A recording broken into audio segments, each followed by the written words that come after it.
benefiting from this. Native American children are not benefiting from this. And the Asian Catholic population is very small and still not benefiting from this, okay? So, if we have stopped history in the 1950s or 60s, where many Catholics today actually still live, you know, which is unfortunate, you know. A lot of people are still wrestling with the changes in the last 50 years. We gotta catch up. We gotta catch up because we are losing a lot of our structures just because we want to go back to the 1950s and 60s. We're not gonna go back. We're not gonna go back. It's impossible. So what's been happening is that, you know, I'm not gonna focus right now because you'll have to invite me again, but to talk about Black Catholics and Native American Catholics. It's a very interesting history, but they invited me, Bishop Calwood and Maripaz invited me to talk about Latinos. So I'm gonna focus on Latinos. So, your American Catholics are singing Kumbaya, you know, celebrating these amazing successes. We even have a Catholic president, you know, are transitioning to the middle class. I think that, frankly, is one of the best moments in the history of Catholicism in this country. I admire that very much, and I wish and I dream that down the road, Hispanic Catholics and Black Catholics, Asian Catholics, and any other who comes afterwards follow in the same path, you know, because it was a very good experience. So let's shift to the Latinos. Who are the Latinos? Well, Latinos, today we use the term Latinos, but back then people didn't even have that name. You know, there was not that name. We didn't have the name Latinos. We didn't have the name Hispanics. So we know that Hispanics, you know, as a matter of fact, were in this country before European Catholics arrived. We know that, you know? And Hispanics, you know, were mostly Mexicanos, Mexicans, you know? So when the United States of America begins to expand in the after 1776, you know, as a nation begins to expand, because this is how we became a great nation, by a process of expansionism, you know, buying, purchasing, annexing territory, and then exercising influence in those territories. So in 1848, when I was talking about Catholicism in the 1900s, I was talking about Northeast, Midwest, Euro-American Catholicism. But in the South, this was, in the first part of the country, of the century, this was not part of the country yet. So all the Latinos were here were Mexicanos, were Mexicans. So one day in the year 1848, the United States of America goes to Mexico, and the northern part of Mexico back then was this huge territory, big territory, that comprised California, Texas, although Texas had declared independence earlier, you know, Texas, New Mexico, you had, that's pretty much what you have of Arizona, New Mexico. Arizona, right. Yeah. So you got all this northern Mexico part. And it was a poorly managed territory, administered territory. So the United States pretty much went, you know, on a shopping spree, you know. And if you work in real estate, you know that location is what matters, you know? So you saw this huge territory, nobody was doing anything with it. So the United States goes to Mexico and says, hey, we got a deal for you. What about if you just give us half of your territory, half of your country? And Mexico said, no way. So the United States said, okay, we'll go to war then. And then Mexico said, where should I sign? You know? I'm caricaturizing the history, but that's pretty much what happened, you know? So there was a threat of war. Mexico would have never been able to compete or to enter into a war with the United States. So they signed the treaties of Guadalupe Hidalgo. With that treaties of Guadalupe Hidalgo, then you got all these Mexicans living in the northern half of the Mexican country, no? You have these people who one day go to bed as Mexicanos, and the following day they woke up as Americans. Like, wow, imagine that. Well, now, do we speak English? No. Do we have green eyes? No. Are we told? No, it's too short. It's just like, so you get all these dynamics, and then, so you got all these, and part of the treaties was that the United States would give the treatment to Mexicans, now to these Mexicans who are now Americans, that's why we call them Mexican Americans. So Mexican Americans, they would receive the same treatment as any other citizen of the United States. That wasn't the case. That wasn't the case.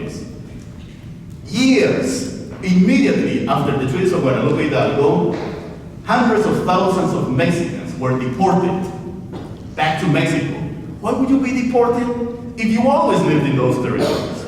Many were expropriated. Many could not exercise their political responsibilities, duties. They could not vote. They could not be elected for public office.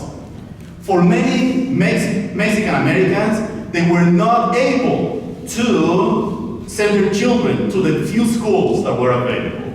In the Catholic Church, there were priests, there were bishops who were committed to the Latinos, but Latinos, these Mexican Americans, were not the priority. They were not the priority for them, because Euro-American Catholics were busy building churches and building schools, as we already said, and they were taking care of their own. They were taking care of their own, okay?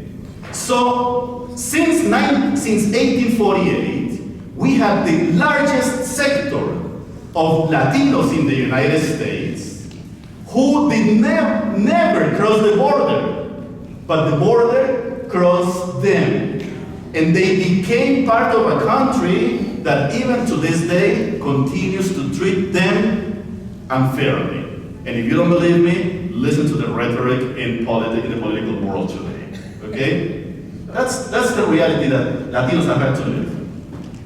50 years later, Spain is losing all its territories in the New World. And then the last bastion of Spain territories is the Caribbean. So the United States of America sees that that Spain is weak, and then declares war on Spain. Spain tries to fight the United States of America, no way. Loses the war, Spanish-American War, 1898. Then what happens? Cuba declares independence. However, Cuba was part of the United States of America for a few weeks. Puerto Rico becomes a colony of the United States and remains a colony of the United States to this day. Puerto Ricans constitute the second largest group of Latinos in this country. Second largest group of Latinos in the United States. There are more Puerto Ricans living in the US territory than on the island, just to give you a sense of those things. Why are we focusing on these two groups? Because we tend to imagine, we always tend to think of Latinos as recent immigrants. The vast majority of Latinos are US born, have lived in this territory longer than most pure Americans. There are Latinos who are 4th, 6th, 10th, 15th generation. And that's what we need to keep in mind. It's not only the immigrants, but two-thirds, 64% of Hispanics in this country, born and raised in the United States. 64%, okay? Just to give you a sense.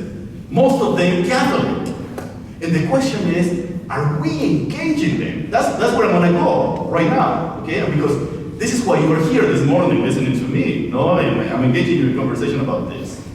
But we need to start imagining, how do we engage these sisters and brothers who share our own faith?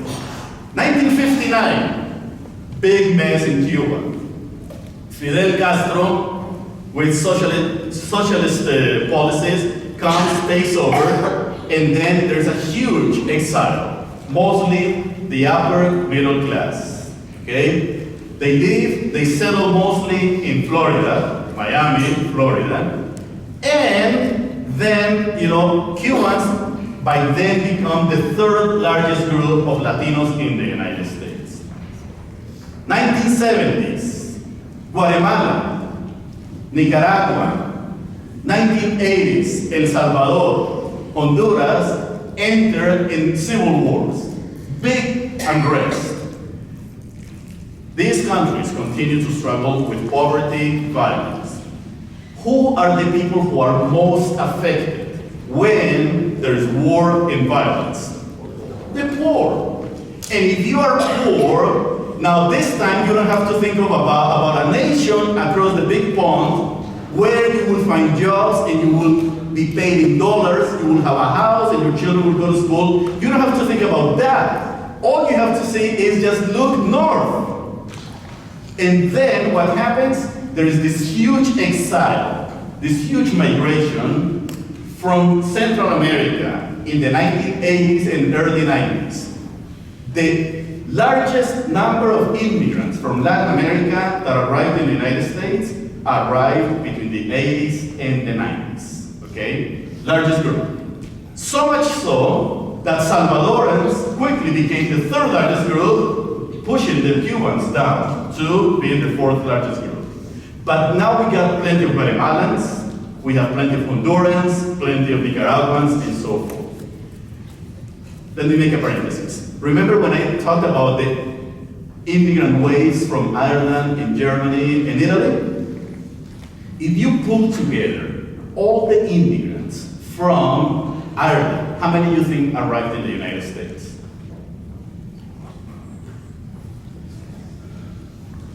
How many immigrants? I'll help you. About 4.5 million, give or take. I mean, you would imagine that there were more, isn't it? But no, 4.5 million. If you were to pull together all the Germans who arrived in the United States through these migrations, how many arrived? Germans. Give me a number. 5 million. A little bit. If you were to pull together all the Italians that arrived, how many arrived? 5 million. Good. But you went through into a number. So you see, these were small waves. Small waves. But with Latinos, because Latin America functions as a bloc because of language and religion. Most Latin Americans are Spanish speaking, most Latin Americans are Catholic. So in Latin America, what we don't see a wave. What we see in Latin America, besides the annexation of northern Mexico and the colonization of Puerto Rico, with Latin Americans, what we have seen is a big, not a wave, but a tsunami. Okay? Big tsunami. Huge, huge tsunami. It is estimated that not only 5 or 7 or 10, 15 or 20, 25, 30, but about 35 million Latin Americans and Caribbeans have made the United States their country, including me. I was born in South America. No? 35 million have made the United States of America our home. This is my home. This is our home. This is my church. I am the church in the United States as well. No? So, and every year, since the year 2000, every year, 1 million immigrants from Latin America and the Caribbean make the United States their home as well. 1 million per year. So what we are seeing here is, because most of these people happen to be Catholic, what's the most impacted organization? The church.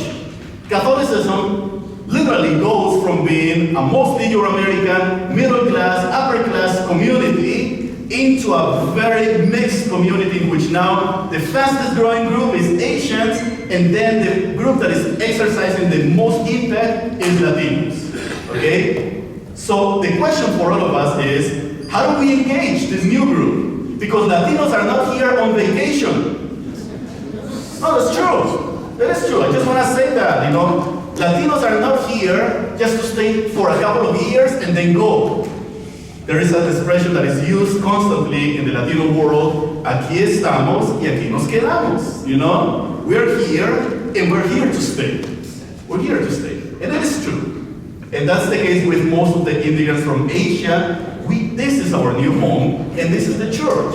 So the question is, how are we engaging How are we engaging this Latino community? Well, one of the first things that we need to do is begin to find, what do we call each other?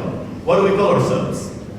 Well, Latinos, prior to the 1970s, did not have a common name. There was not a common name to speak about Latinos. The first office of Hispanic ministry or ministry with Latinos in the Catholic Church was established in San Antonio, Texas. And you know how it was called, or what it was called? It was called the Office of the Spanish Speaking. Okay? It sounds like a horror movie.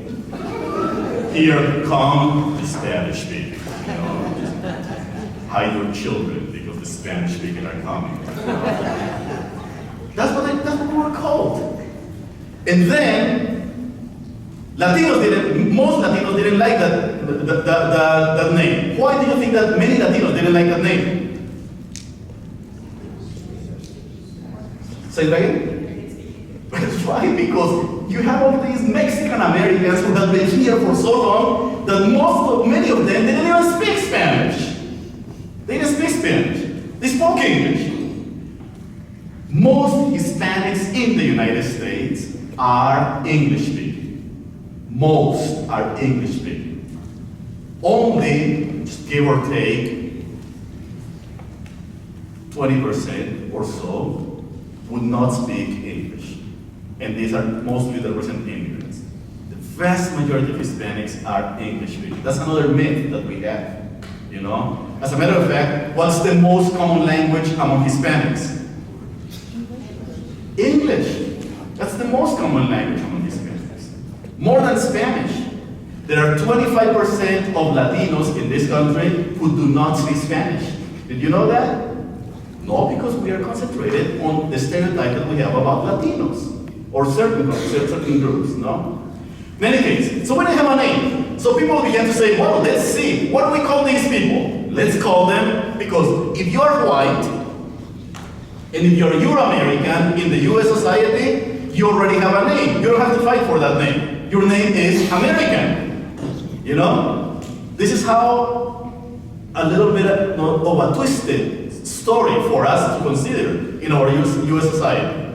If you're white, if you're Euro-American, regardless of whether you're an immigrant or not, you are de facto American.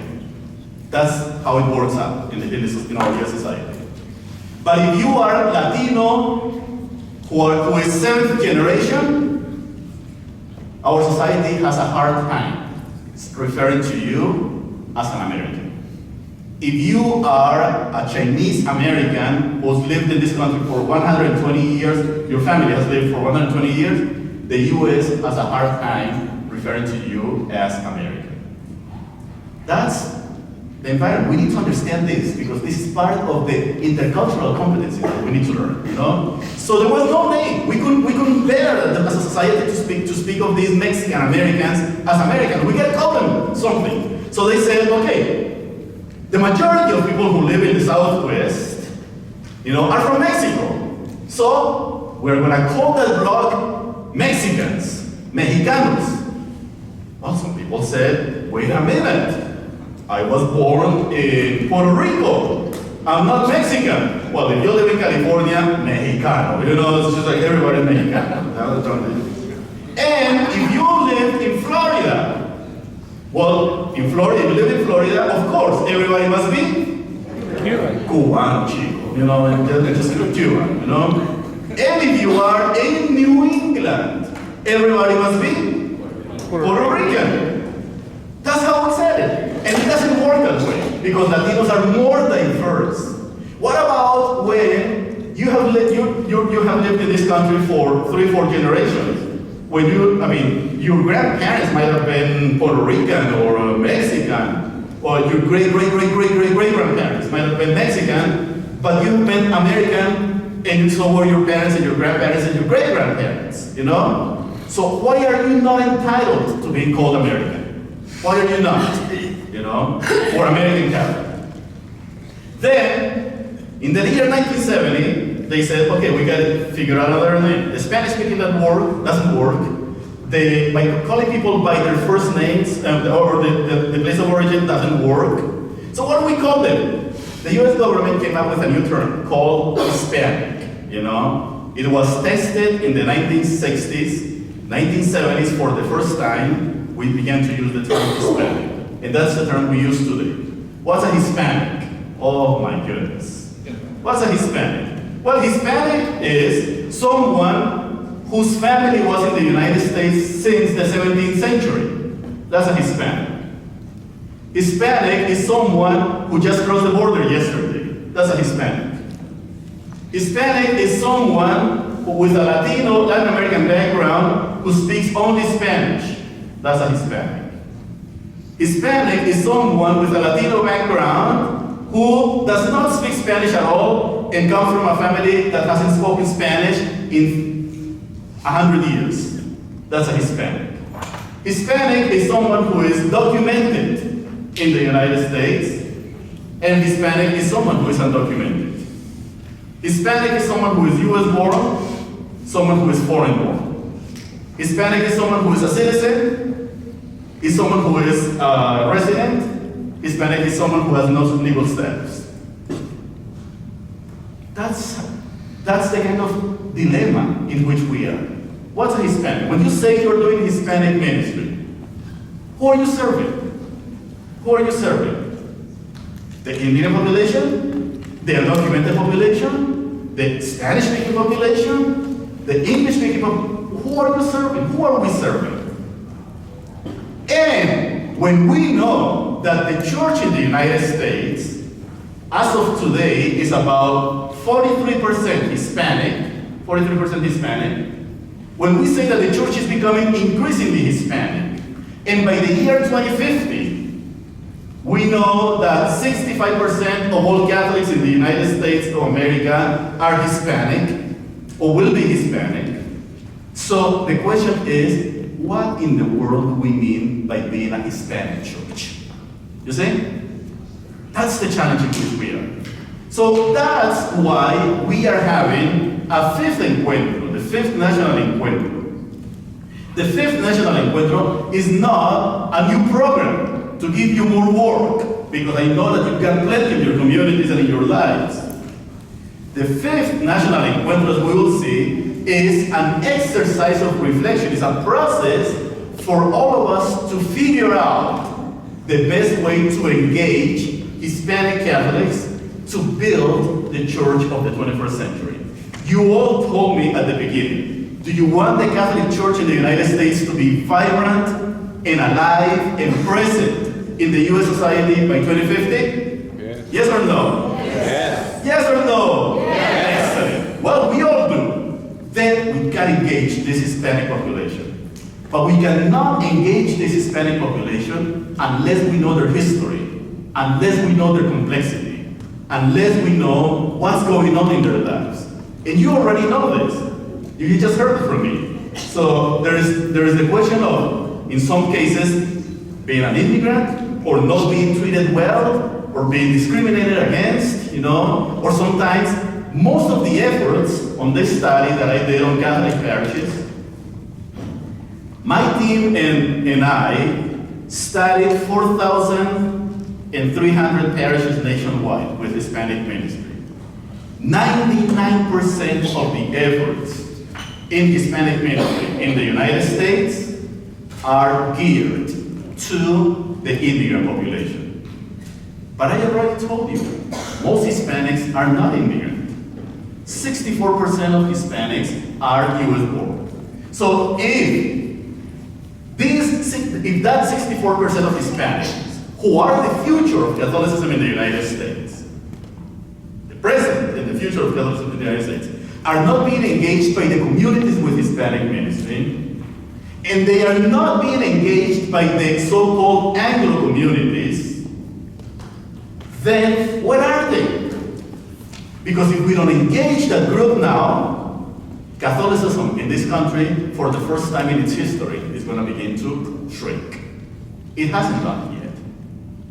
It hasn't done. Catholicism in this country has continued to grow, despite the fact that we have lost about 20 million white Catholics, 20 million white Catholics have left the Catholic Church in this country. And about 14 million Hispanics have left the Catholic Church in this country.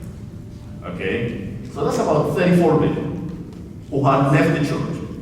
Grew up baptized, grew up Catholic, left the church at some point in their lives. Most of them when they were young.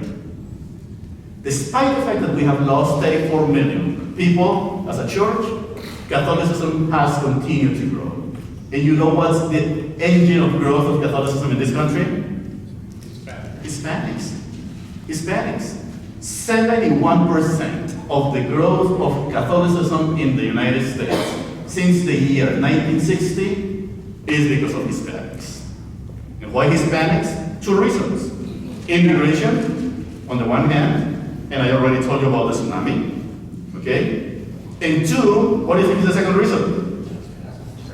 What was that? Big families. Families, absolutely. Babies. Yes, babies. Our ministries should be engaging Hispanic children. Should be engaging Hispanic children. Babies. On average, a white young woman during her years of childbearing years, on average, a white woman has 1.5 children in this country. I don't know how to make the 0.5, but but that's the average, 1.5 children. Latinas, on average, have 2.5 children, and if they are immigrants from Mexico, 3 children, on average. Our ministries, every ministry, frankly, as I want to repeat it, this is regardless of whether you're Hispanic or not Hispanic, whether you are English speaking or Spanish speaking. Regardless of these matters, the church should, at this very moment, should be focusing almost undividedly on those children.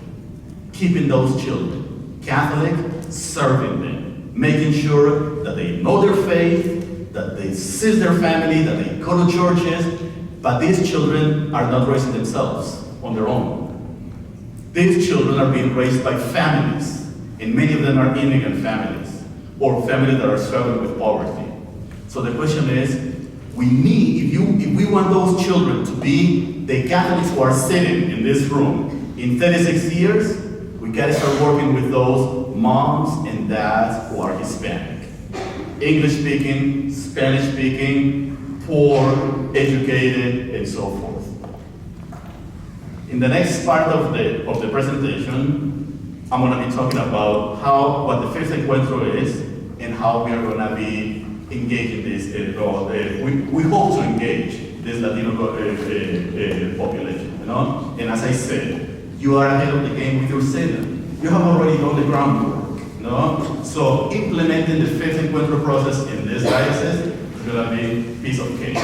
But you got to have your heart, understanding the realities. So we got 3 minutes before our break. Questions? Or before the question, turn to the person next to you, just one person next to you, and share with this person something that caught your attention, something that you think is important from all that I have heard, or what I have said in the last hour. One thing that caught your attention, something that you think is important. Go ahead.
I just want to tell you that when I give these presentations, I intentionally tell the two stories.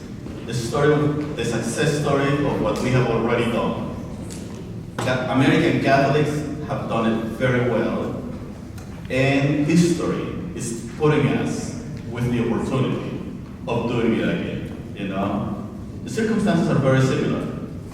The reasons why European Catholics arrived in the United States, similar except for the question of colonization and annexation. But other than that, similar stories of how people arrive in the United States, the hopes, the desires of these Catholics for their children, for their communities, are very similar. So I want you to keep that in mind as we continue to move forward throughout the day. My boss tells me that we have a 10-minute break, I didn't, if it were for me, I would have given you 12 minutes, but she's tougher than I am, okay? So 10 minutes, please, fresh break, and we'll come back, okay?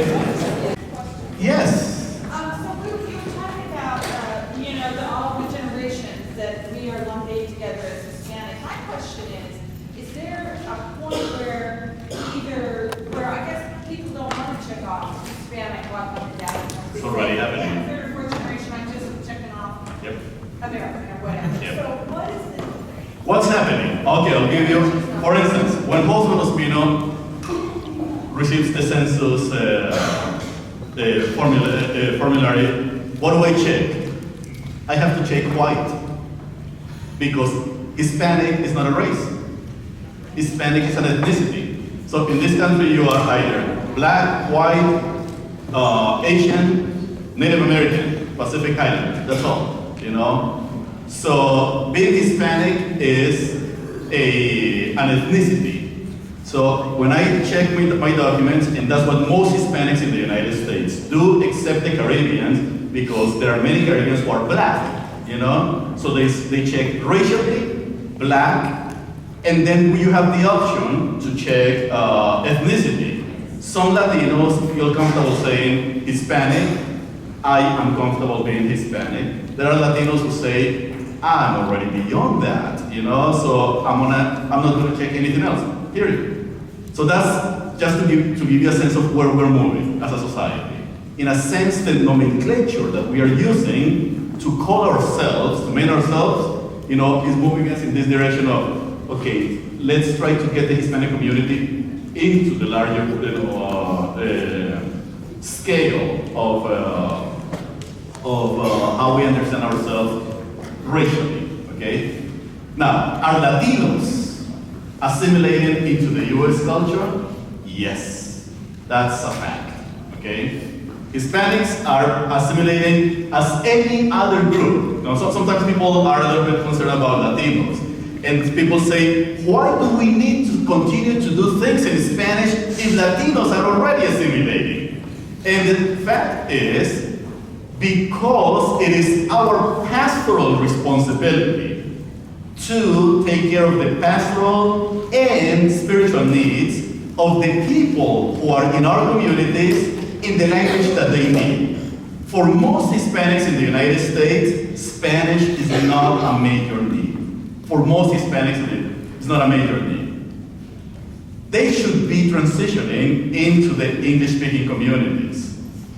But what the Fifth Encuentro, and I will speak about it in a few minutes, is going to invite us to imagine is, are our communities really welcoming of that generation that is Latino and English speaking?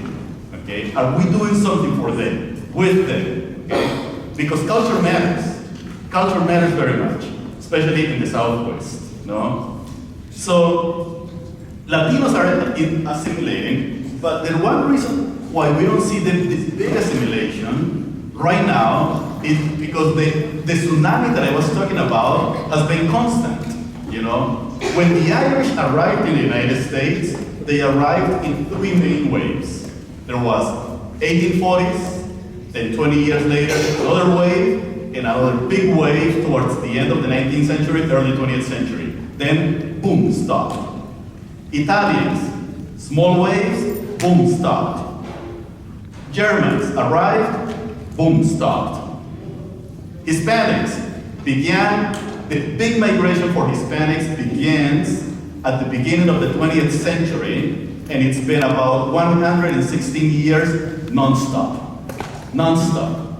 Even to this day, every year 1 million Latin Americans make the United States their home.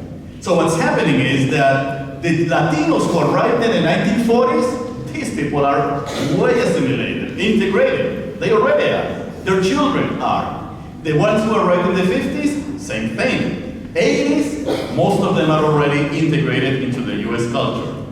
What we are doing in our Spanish-speaking communities right now is serving the Latinos who arrived in the last 15 years. Just for the sake of an exercise, when you will return to your communities, ask the people at Mass, for those of you who are pastors and you're preaching, ask the people in your communities, how many of you arrived in the last 10, 15 years? I can guarantee you that at least 80% of the people in your community arrived in this country in the last 15, 20 years. That's the case. So, are we assimilating? Yes. But will the flow of Latinos from Latin America stop so Latinos will assimilate fully like everybody else? No. That's not going to happen. And the one reason is geography. Geography and geopolitics. Geopolitics. For instance, if you are paying attention to the news, there is this situation going on in El Salvador, Guatemala, Honduras, Nicaragua. Gangs, okay? Gangs violence and instability. These 4 countries, if there is no intervention in support of the international community, within the next 5 years are going to go into a civil war or something is going to happen. That it is estimated by political scientists that is going to push at least between 15 and 20 million Central Americans northwards. Will they make it to the United States? Millions will. Many of them will stay in Mexico. So are we ready for 10 more million, 15 more million Latinos all of a sudden? So geopolitics, no, we need to keep it in that. Does that solve? Okay, sorry. Very good. So just keep because again, ministry is about responding to the signs of the times, reading the signs of the times. So we need to be aware. If Catholicism is going to grow, we need to start imagining what's going to happen and how this is going to affect what we do. Now, where do these people arrive? Where do Hispanics arrive? Well, they arrive usually in parishes. And this is why we go from national and ethnic communities into the whole concept of the multicultural parish. The multicultural parish. Nobody, or actually, no, I shouldn't say nobody, very few people like multicultural parishes. Very few people, you know? And I'm one of the few people. I love it, you know? My wife and I oversee ministry. Well, she does all the work, you know, and I claim credit for it. But we oversee ministry in a parish, you know, in Lawrence, Massachusetts, which is a mostly, it's a city that is very diverse. It's a trilingual parish, Hispanic, Anglo, Vietnamese, and it's fascinating, you know. We're members of the pastoral team. We oversee all matters related to Hispanic ministry. It's great, you know. And it always keeps me grounded, you know, because to speak about Hispanic ministry without doing it, it's not a good thing. So, what's happening is that these parishes, you know, are now being the traditional parish where we did things only in English, or only in Spanish, or only in French, or only in German, those parishes are gone. Gone.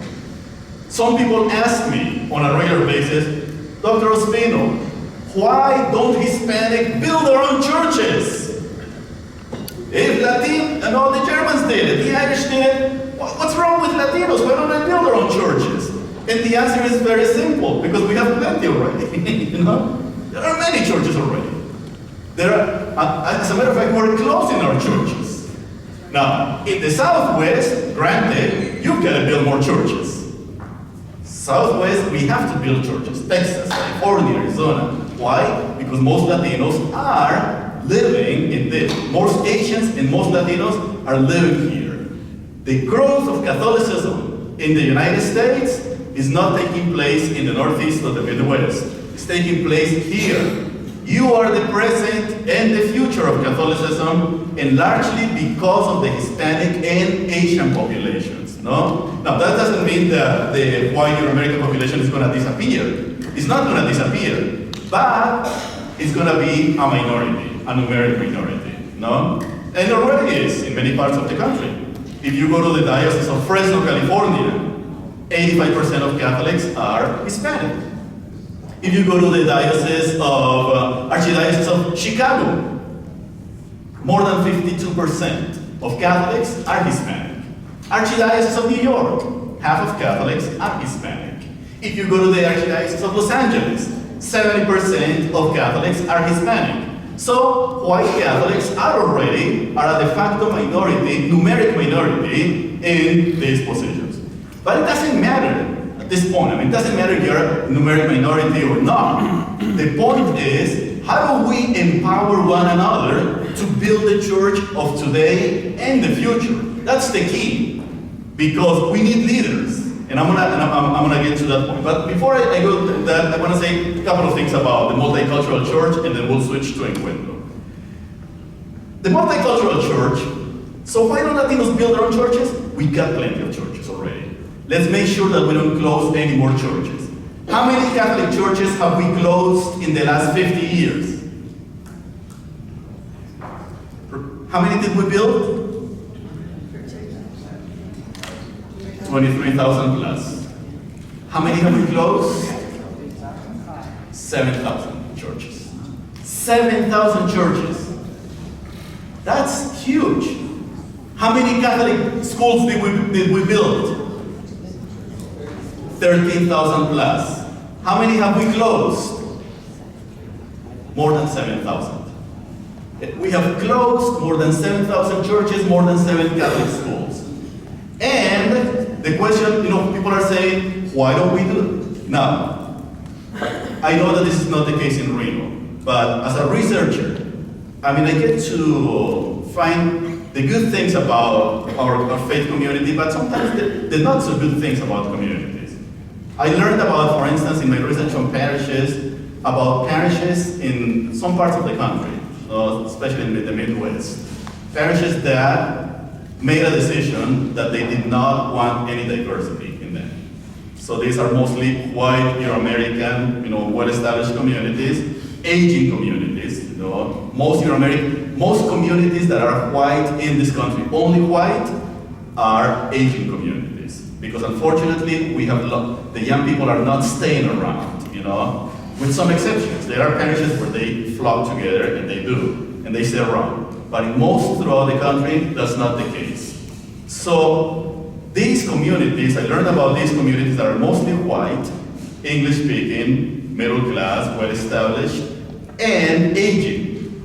And they are surrounded by ethnic groups, by immigrants from Asia, immigrants who are Hispanic, by Black Catholics, and these people could inject new life to these communities. Parishes, I learned in my research, some of these parishes have chosen not to open their doors to these non-white groups and close. And they would rather close. And they know that demographically they cannot sustain themselves, and they would rather close rather than opening to diversity. That's not Catholic, friends. I don't want to pass judgment on my sisters and brothers who are Catholic. But frankly, that is a poor ecclesiology. That is not Catholic.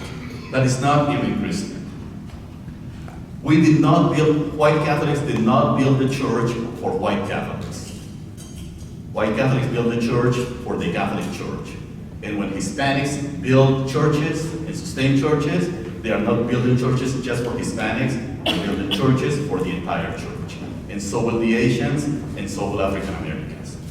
That's why we need a new ecclesiology. Everybody at the beginning said, how do you imagine the church in the future? a church that is inclusive? Well, that's what we're talking about. We're thinking about an ecclesiology that is truly Catholic. Otherwise, we will implode. We will implode. We don't want that. Everybody here told me a few minutes ago, we want a vibrant church. And so do I. And so do my children. And so do the students that I teach ministry and the priests that I help to prepare for their ministries, and the deacons and the sisters who come to my university. Yes, and I see it in communities like this one. You know, we all want a vibrant church, but with an ecclesiology of exclusion, we will never build the church of the future. So why do Hispanics build more churches? Well, because we have many of those, already, and in those places where we must build churches, yes, Latinos must build churches. Not alone, but they must build churches with their sisters and brothers who are white, black, Asian. We all together must do this, you know? That's our legacy. What's going to be your legacy, remember? Second question that I get about Hispanics and Catholic parishes. Well, Dr. Ospino, why do we have to welcome Latinos into our parishes and do things in Spanish? Why don't Hispanics have their national churches? Or the Asians, Vietnamese, and the Chinese, and the Filipinos, why don't they have their own national churches? You know, it'll make everybody's life easier. Well, I'm sorry, but today we have, the paradigm has shifted in many ways, so we're not segregating people according to ethnicity or language, but two, canonically, we cannot do that. So in 1983, most of you were alive back then, you know, so in 1983, the church revised its code of canon law. And in the new code of canon law, the Catholic Church did away with national churches. So we cannot canonically establish national churches. No? So what does that mean? That we are not going to have in the United States a church for the Mexicans, or only for the Hispanics, or churches only for the Colombians, or only for the Puerto Ricans, or only for the Argentinians. That's not the model that the church in its new ecclesiology, the ecclesiology of Vatican II, is inviting. So canonically, we cannot have national churches.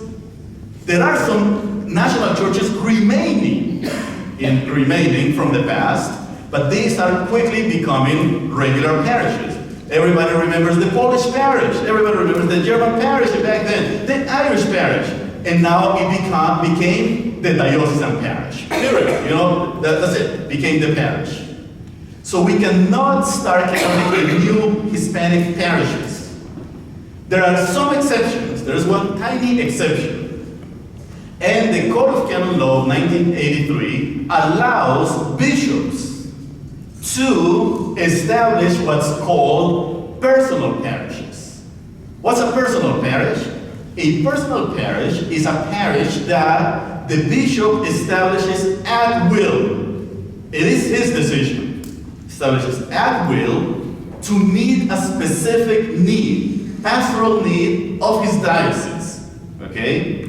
And he establishes usually those communities for a particular period of time.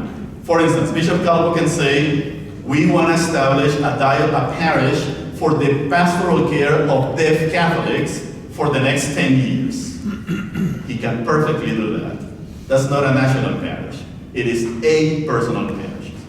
So why don't bishops establish personal parishes for Hispanics? Most bishops in the United States do not do that at this very moment. And I think it is a wise decision.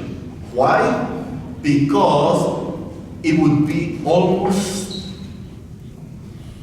this is not a theological word, but insane, you know?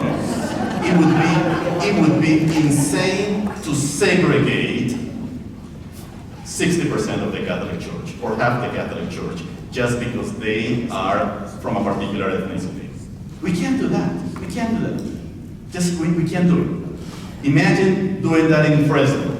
So 85% of the parishes, or parishes where the 85% of Catholics go, people are personal parishes and everybody else goes to the other parishes. It doesn't make any sense. So what's the future? Multicultural parishes. How do we work together? How do we build together? Is that clear? Keep that in mind because it really helps us not only to understand, but to appreciate. And in the multicultural parishes, well, now here comes what we said earlier. Now here comes, okay, what does it mean to be part of a multicultural parish? 40% of parishes in the United States, 40% of parishes in the United States are multicultural parishes. Will the number decrease? No. As a matter of fact, the number will continue to grow. And in this diocese, I know that the vast majority of your parishes are multicultural parishes because you have ministry with Hispanics and Filipinos, and you've got the English-speaking community. So you already know what I am talking about. But just to give you some peace of mind, okay? No, you're not alone. No, as a matter of fact, you're modeling the future. You're modeling the future. Now, people from the Northeast, the Midwest, and other parts of the country are looking at Reno. Yes, we're looking at you. We want to say, we hope that you do it well. We want you to do it well because you've got the population already to do this. We want to build the church, a strong church in the future, so other communities that are beginning to deal with this, for instance, Alaska. The fastest growing group in Alaska is Latinos. Most of them Catholic, you know. Latinos don't like the cold, but the jobs are there. There are jobs up there. You know, people go where the jobs are and opportunities are. So the fastest growing group is Hispanics. The fastest growing ministry in Alaska is Hispanic ministry. And these people in Alaska are trying to figure out, how do we respond to that? Where do they look? They look to the south and the west and see how we are doing this. That's important. That's important. We gotta do it well for the good of the church, for the good of evangelization, and particularly for the good of the people who are our sisters and brothers in the faith. That's what we do it, you know? Oh, I don't like Spanish. Well, you know, let's do it anyway, you know? I don't want to work in a multicultural community. Let's do it anyway, you know? Because that's what we all need to do. So keep in mind those two dynamics. Now, let me just switch to this other slide. Okay, the Fifth Encuentro. Now, the Catholic Church in the United States, is about to enter into a major process of reflection, evangelization, and consultation. This is what's called, okay? Evangelization, reflection, and consultation. No, and this is called the Fifth National Encuentro of Hispanic Ministry. Now, why do we need an encuentro? Why do we need an encuentro? Precisely because we are at this critical moment in the history of the church in which we need to start imagining the future, responding to engaging the present and imagining the future. Now, if I were to ask you right now, think for 30 seconds, what's the biggest challenges? What's the biggest challenge that Catholics are facing in the United States at this very moment? Think about it for 30 seconds. Just the biggest challenge. And I want to help you with your answer. It's not Hispanics, okay? No, just to give you, just to help you, you know? Because sometimes we think, let me just make a parenthesis. One day I received a phone call from a very well-intentional minister in a diocese, and in this diocese, you know, this person tells me, Dr. Ospino, we would like you to come to our diocese. And I said, I would be more than delighted. What's the topic? The topic is the Hispanic problem. And I was just thinking, oh my goodness, you know, so you want the problem to go and talk about the problem, no? No, Hispanics are not a problem, no? The Hispanic presence challenges us, but Hispanics are not a problem. The bishops of the United States have clearly said it many times. Hispanics are a blessing to the United States. They bring in new life, new gifts, new possibilities for the church in this country, just as many other groups are doing and have done, okay? So, it's not Hispanics. what's the biggest challenge that you and I, as Catholics in our church, are facing at this very moment?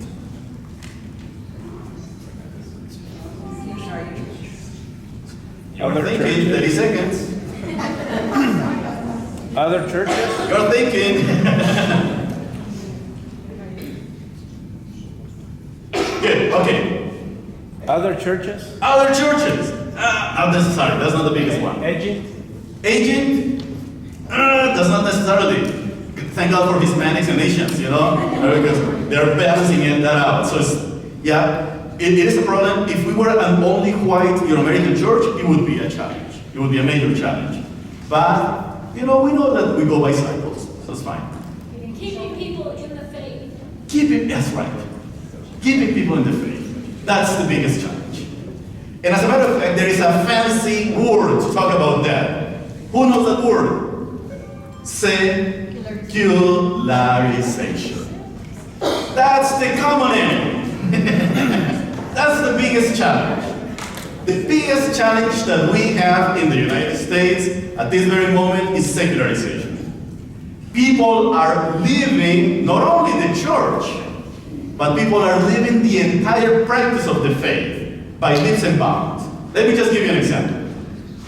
1991, okay? Only half of you were alive back then. 1991, only 3% of the US population self-identified as Catholic. I'm sorry, as secularized. Who are the secularized? Today we have actually a funny term to talk about that. You know, it's called the nones, non-religiously affiliated. Nones, N-O-N-E-S. Only 3%. In 2008, that number had jumped from 3 to 15%. Today, in 2016, oh my goodness, 2016, we are about 20%. 20%. 1 out of 5 people in this country says that they don't believe, they don't associate with any religion, and they don't practice any faith, okay? It's not that they all are atheists, some of them are. They just simply do not make religion or God part of their everyday lives. They just say, no religion, that's all. By 2050, in 36 years from now, remember the number at the beginning? That number, it is estimated that half of the population of the United States of America will self-identify as nones, non-religiously affiliated. Half. That is huge. So the biggest challenge and biggest contribution that you and I can make right now is to set the conditions of possibility for faith communities that are vibrant, so people can actually experience their faith. Why? Because we're losing them. We're losing these people.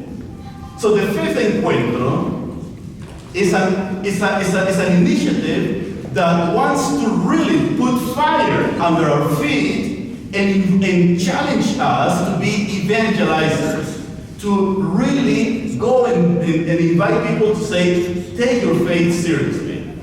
Why is the focus on Hispanics? I think that I have already made my case, isn't it? We already know the numbers.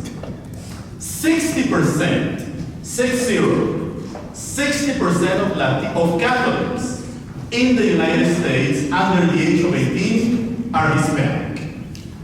In your diocese, that number, my sense is that it's much larger. In the south, all in the southwest is way 80-85% in many parts of the country. 60% in the entire country Hispanic. But the problem is that generation that is supposed to give life to the church in the United States, these young Latinas and Latinos, we're losing them. In 2014, Pew Religion did a national survey among Latinos about religious self-identification. What did they discover? That 1 out of 4 Latinos in country is a former Catholic. 1 out of 4 Latinos. Now, let's put that into numbers. That means 14 million Hispanics have left their faith, have left the church. Now, where are they going? So, some of us think that Latinos are stopping in their self-identification as Catholics and are becoming evangelical, or Pentecostal, or Mormons, or Jehovah's Witnesses. Well, that's not necessarily the case. Only 20% of Latinos who leave the Catholic Church become one of those. Mostly Pentecostals, okay? Mostly Pentecostals. Only 20%. But of those 14 million who have left the Catholic Church, 80% have become secularized. So the chances that these people will ever come to church are smaller and smaller as we speak. They still have something in their hearts. But why are they leaving? That's the question. And the answer is very simple. They were interviewed. Many of them have been interviewed. Why are they leaving? They just left because they're drifting away. Nobody actually has invited them to be in communities of faith that welcome them. That's the reason. That's why Latinos are leaving. They are not being welcomed in our groups. They are not being welcomed in our faith communities. They are not being welcomed in our catechetical programs. And when I say welcomed, it's not that you and I are telling them, go away. It's not that we're telling them, go away. It is that we are not doing enough to go and invite them and say, come in. We gotta go out there. Why? Because many of the parents, many of the Latinos who come to the United States, especially the immigrants, they come with what's called a cultural Catholicism, okay? In Mexico, in Central America, South America, because these are Catholic countries, you breathe Catholicism everywhere, everywhere. No? The Virgin appears in Mexico every day, somewhere, window, food, trees. It's just, and it's part of the culture. There's this charged world, sacramentality, White Catholics used to have that. You're American Catholics. That's how the Germans were. And that's how the Irish were, But sometimes we think that we're already beyond that naive Catholicism. But that's the kind of Catholicism that's given life to us and continues to give a lot of life to Latinos and Asians today. So these people, many of these immigrants, are coming from this cultural Catholicism that they are inserted in environments where everything is Catholic, and they don't have to make much effort to practice their faith, because everything is Catholic. There are churches everywhere. The presence of priests is common. People are catechists and so forth. Images all over the place. They come to the United States, and the first cultural shock is, for many Latino immigrants, and this is all based on research, the first cultural shock is to see that many of the churches around are not Catholic churches. Like, whoa, what do you mean? That's not a Catholic church. Separation of church and state. That you cannot talk about God in your workplace. That your children cannot learn about their faith, especially for those who come from South America and other parts of Central America, that they cannot talk about their faith or learn about their faith in school. That in this country, that church seems to be something that happens on Sundays at a certain hour, and the rest of the time, everybody lives as if God did not exist or Catholicism did not exist. So that's the cultural shock that Latinos have. And many of them are trying to figure out and negotiate those dynamics. Who is to help these immigrant Latinos and their children? To do that, you and I, the existing communities. But where we are failing, or where we are falling short, is that we are not doing enough to reach out to them, because we have adopted a model of ministry in which we sit in our rectories and we want people to come. We want people to come. No? But sometimes they come to our parishes and we don't have the structures. We don't have the structures to help them. For instance, what's the most basic structures? Speaking from an organizational perspective. In every organization, if you have a bilingual audience, no? So when someone comes to a place, what's the first thing that you should be providing? Food, shelter, but the first thing is even simpler. The first thing you should be providing. That's right, welcome in what language? In those two languages. In those two languages. Well, according to our research, actually less than a third of parishes in the United States with Hispanic ministry, less than a third of parishes with Hispanic ministry have a bilingual secretary. Less than a third. In your parishes, how many of you have bilingual secretaries? Amen. That's the way it should go. So you see, you're already modeling this. You're already modeling this. Because that's the welcome. If you cannot welcome that at the beginning, well, it becomes difficult. No? And I go back to the question of multicultural parishes. Now we have entered into the world in which we need bilingual DRAs. We need bilingual associates, bilingual priests, bilingual everything, you know? That's the new nature. That's the new nature. At the diocesan level, everybody should be bilingual or trilingual depending on the needs of the diocese, you know? This is the nature of the church. And some people say, I am too old. I have encountered many of people saying, you know what, Dr. Ospino, one day I met a sister, you know? She was a champion in her ministry, and she said, Dr. Ospino, I am too old to do this. I cannot learn a language at this time in my life, and the parish where I work has become a mostly Hispanic parish.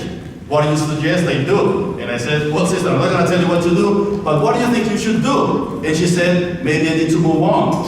And I said, well, you read my mind, sister, you know? So, but not move on because she has to go and do something else. Moving on, in her case, meant welcoming another leader who can actually assist her with her work. And today they're doing marvelously. They're doing very well. But you've got to empower people who can do this kind of work, the intercultural competencies.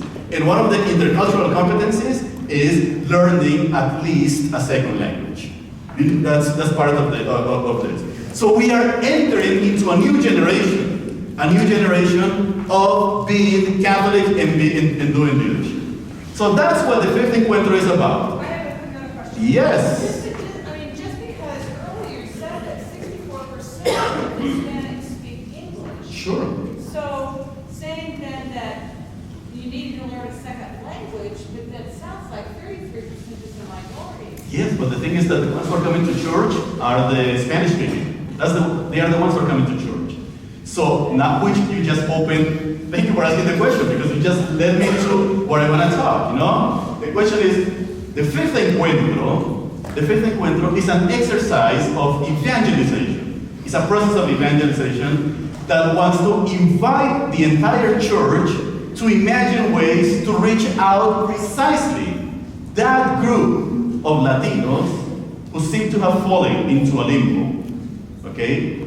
We're doing well with the Spanish speaking. We're doing well. That's what most Spanish are doing that book. You know? We are doing well with the Anglo community. We have really solid communities. But the question is, we don't know, or we are not doing enough with that 64% of Latinos who are US born. Because we know for a fact that most of them are not worshiping in Spanish. And we know for a fact that most of them have not actually merged or assimilated into the Anglo communities. So where are they? Where are they? Where are these Latinos? That's what the Fifth Encuentro is about. The Fifth Encuentro is an opportunity for us as a church to exercise our vocation as missionary disciples, and imagine ways to get out of our comfort zones, whether Hispanic ministry or whether only English ministry, and then imagine where are the peripheries? Where are the places where these Latinos are? Why are they not coming to church? We know that many of them are drifting away. We know that they're drifting away. So we need to go and reach out to them. We need to go and reach out to them. And we are going to do it following a process. We want to do this. So the Fifth Encuentro, I'm gonna put some lines in here, no? So the Fifth Encuentro has a twofold goal. The first goal of the Fifth Encuentro is to invite the entire Catholic Church, Latinos and non-Latinos, no, to sit down together, to pray together, to figure out, to respond to the challenges of serving the Latino community. If your parish is ahead of the game, then it should be about honoring what you're already doing and finding ways to do more of what you're doing. If your parish is not doing it yet, then what's necessary for that to do? But on the other hand, and here is a very important piece, it's not only about what we can do for Latinos but at the same time, what Latinos need to do for the church. How do we empower the Latinos? We know that most leaders in the Catholic Church in this country are not Hispanic, even though the majority of the population in the Southwest, Catholic population, is Hispanic. So where are the priests, the Hispanic priests? Hispanic Catholics have not been able to, unfortunately, to foster clergy from within their ranks, or within our ranks. If you take 100 Latino priests working in the United States, only 15% are US born. 85% are coming from Latin America, okay? Some of you may say, well, we did it with the Irish, and we did it with the Germans. Yes, but Latinos have been in this continent, in this country, for about 500 years. Hispanics have been established as a community, fully established as a community, for more than 5, 6, 7 decades. In the 1950s, there was a big push on the part of the bishops of the United States to invite clergy from Latin America to serve the needs of Hispanic Catholics. And it was supposed to be a temporary measure, okay? So we'll invite, and as Latinos continue to grow in size, in numbers, and then in involvement in the church, they will be able to foster their own leadership. Their children and grandchildren will be the next generation of priests. Well, guess what? It's been almost 7 decades. It's been almost 70 years, and we still do not have enough priests from the US-born Latino community. We continue to bring priests from the outside. So we need leaders. In the United States of America, there are about 300 active bishops. Of those 300 active bishops, barely 10% are Hispanic.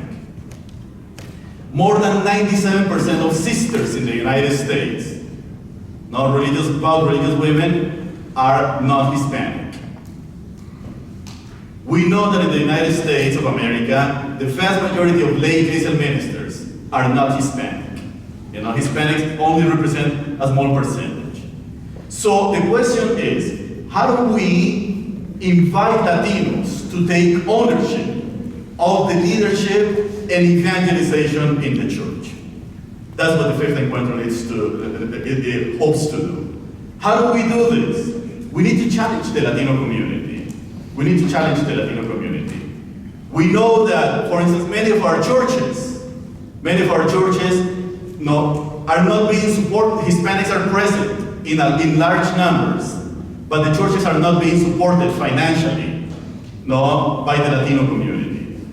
The research is very clear. On average, in the United States, if you have a Hispanic community, in Spanish mostly, Latinos only contribute 10% of the collection, nationwide. 10%, regardless of their numbers. Whether they are 20, 30, 50, or even 80%, they tend to contribute very little. They tend to